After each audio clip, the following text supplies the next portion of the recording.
started at a very early age. My grandfather was a great hunter, and I would love to go out with him shooting ducks. And I was not very good at school, so every day I would sit out and look through the windows and dreaming of being out there. And then when I was 13, I entered a small class, a private class for taxidermy. And instead of doing homework, I loved taxidermy instead. So from that day on, I never looked back. And I remember my parents always said, until the day they died, are you not going to get a real job? Yes, I got my first professional taxidermy license in Europe in '78.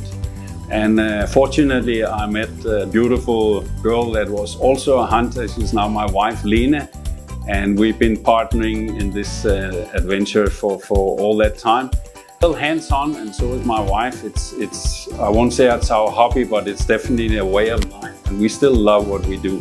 So we're still hands-on every day. There's not a day passes, even though it's getting late or during lunch break, we're down here at the taxidermy and see what goes on.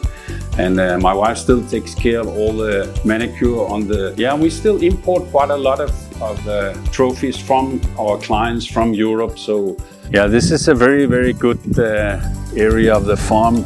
It's got a lot of old speckboom here. And yeah, anything will feed in here.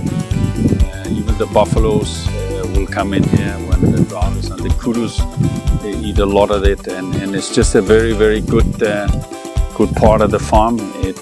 We found struck water up here as well in the valleys. So there was a lot of water possibilities on the farm, but we did a lot, even up here in the mountains. We managed to find water with a big drill, and we have now over 50 permanent water places on the farm, and it makes a huge difference. By not having to walk very far for the water, it keeps them very healthy.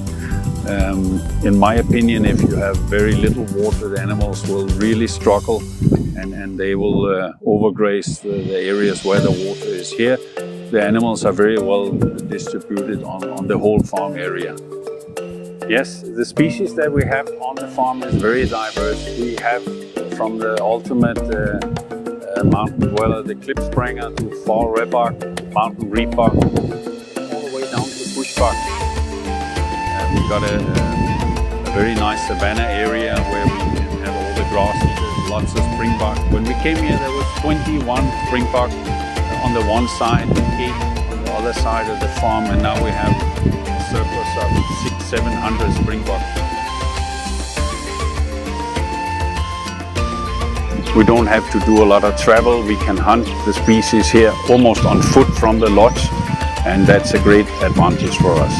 Being from a European background, we believe in spot and stalk, so we never hunt from the vehicles. We do them to drive around, but we never actually hunt from the cars, and that keeps the game very tame on the farm, which is very nice, and you get multiple opportunities on foot, which is very nice. In the background here you see the old farm main house.